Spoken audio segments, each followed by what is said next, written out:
Hey everyone, welcome to the Bookworm. My name is Dimitri, and today we're celebrating two separate things. The first thing is turning 30. I recently hit a milestone, and ever since doing that, I feel like I've been absorbing uh, time differently.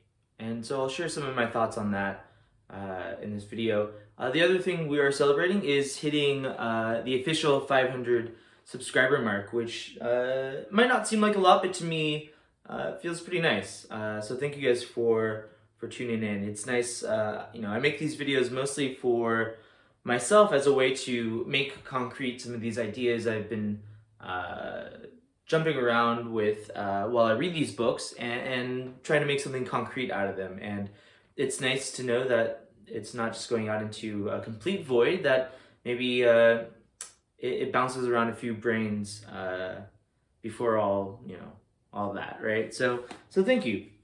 In this celebration video, I want to give you guys three things. The first thing is maybe an insight into my classroom, what my classroom might look or feel like. Another thing, as you know, or maybe don't know, I'm an English teacher. The other thing I want to give you includes two separate tools. The first tool is the power or the ability to unlock shower thoughts. Shower thoughts specifically when you're not in the shower. The other thing I want to give you today is the tool to release you from the hold of habit. And so that is coming out soon, very soon. So the idea for this video kind of came in its abstract form from two separate books.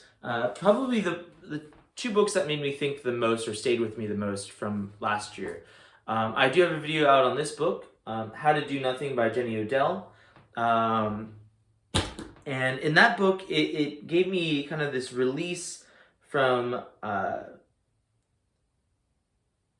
this perceived need to always be doing something or always produce something, to have a productive day. It released me from that, like, feeling guilty for not being productive, which I didn't realize maybe how toxic that feeling could be. So I'll share some of the thoughts on that as well. Reformed, it's not going to be a complete or really at all an overlap from my video that was already on that. The other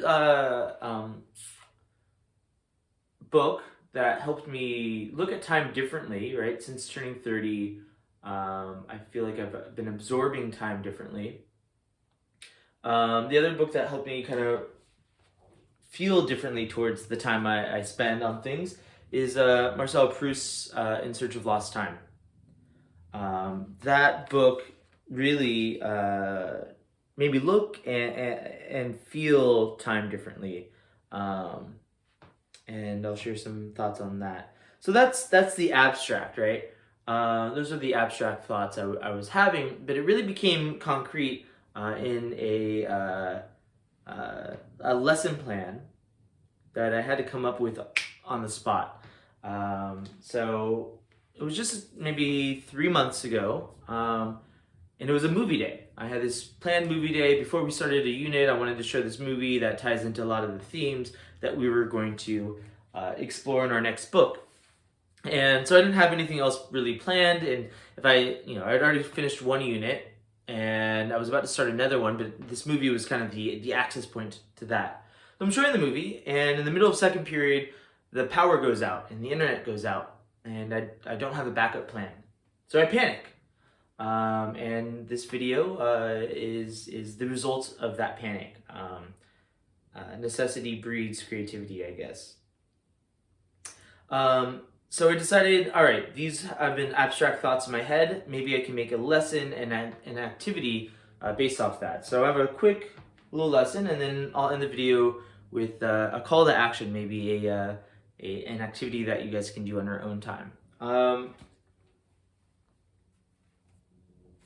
So I had about 15 minutes to work. We had a 15-minute brunch and then a 5-minute passing period. So 15-20 minutes to kind of scrawl notes on a piece of paper. This is draft 1, and then I've actually re-edited it to draft 2 right here when I did like this field trip for my students. And yeah, in those 20 minutes, I came up with, I thought, something pretty solid and fun. So I was mostly focusing on the Jenny Odell book, and I introduced it to my students and showed it to them, and told them, this is from a Stanford professor that lives in Oakland, lives pretty close to us. She probably passes our school on her commute every day. And I said her thesis of her book revolves around our conception of value in society, what we value in society and how we create that value. And she says, our society, in a capitalist society, right, we value things that produce things, right? The more something produces, the more we value it. And oftentimes we equate production with money, right? So certain jobs that we value more, we as a society pay more money to their salary, right? Other examples of this is when you go to see a movie that just came out. One of the first things you might hear about it is not the mind-bending artistic quality or the earth-shattering vision of the director. You typically hear what? The amount of money it made at the box office. So we measure things in money or in production or time spent on it, right? I talk a lot with my seniors about going to college, right? You're told to go to college. Why? Largely because you'll make more money. Or the idea that you will statistically be more likely to earn more money. Your parents might tell you to major in a certain major. Why? Because it probably makes more money. And you kind of just follow this track of life, right? And often, if you take the alternative to choose something that is deemed less productive, you're meant to feel guilty. And we see this at a larger scale with certain jobs and careers.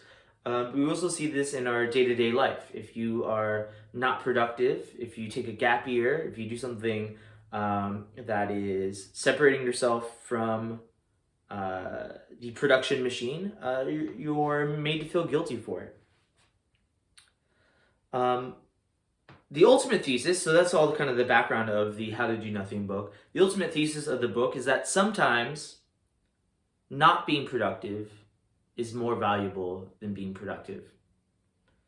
And that maybe because of that, we need to reevaluate our system of values. Right, and we can think also when we produce things, specifically online and with social media, is something I talk about with my students. You might feel this need to always be adding, but taking a step back from it, thinking, not having a hot take right away, but thinking about something, analyzing it critically, and only entering the conversation when you feel ready. Maybe that's more valuable, right? So, I think this is really the job of the artist, right? The artist has the job of leaving society and re-entering it with a new perspective. But this isn't something that only artists should do. And there are certain ways to kind of unlock that, right? To gain these new perspectives, to look at your own life more critically. And I think the easiest way is to unlock the power of a shower thought. So what is a shower thought? It's when you're in the shower, right? And you have this idea that kind of came out of nowhere. And you're like, oh, how did I think about that? You might also have that kind of thought when you're about to go to bed. Oh, that's a new perspective, right? I wouldn't have thought about that in my day-to-day motions, right? Why do shower thoughts work? They work because you're not doing anything. You don't have any distractions. There's no one talking to you at the moment. There's there's nothing in your pocket vibrating or dinging or pulling you out of your own thoughts. You're completely alone. You have a task your task is pretty easy. You do it every day, hopefully, for my students. I know that's not the case for all of them, but hopefully they are showering every day. The task itself takes maybe 30 seconds. Soap up and lather, but you're in there longer, and so you have time to think and to truly be alone with your thoughts.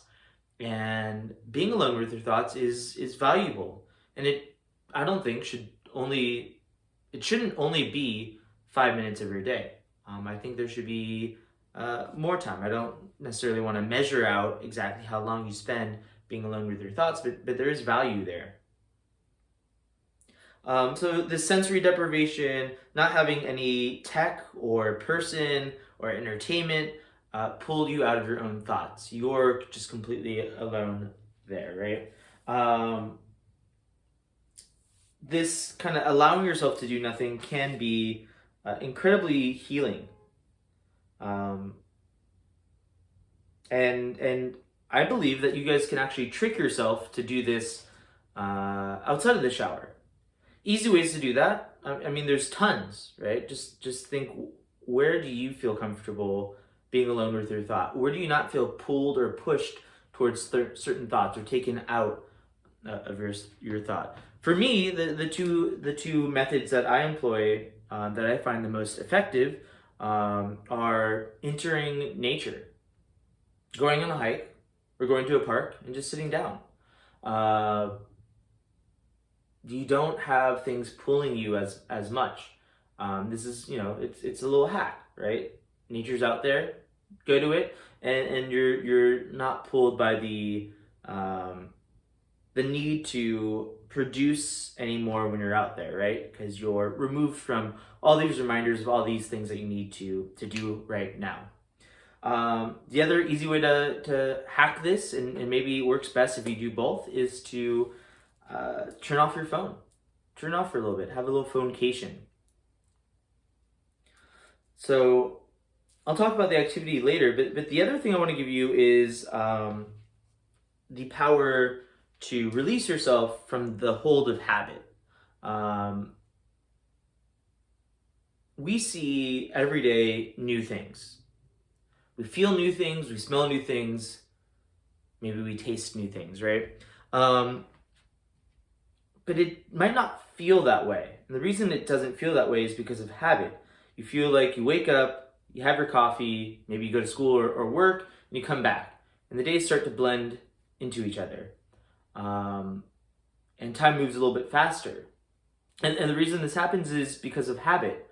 Habit helps us simplify things so that life maybe doesn't feel as overwhelming, right? Habit can be a powerful tool, but habit can also be incredibly destructive, right? It's the arch nemesis. Habit and time are the arch nemesis of Proust in his Search of Lost Time.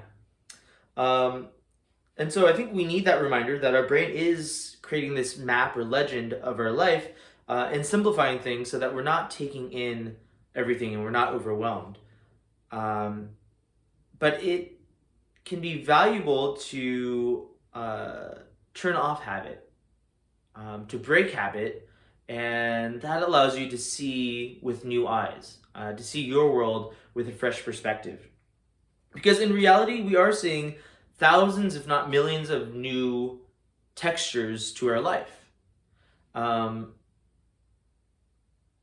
And that's an incredibly valuable thing if you are able to turn that on and off, right?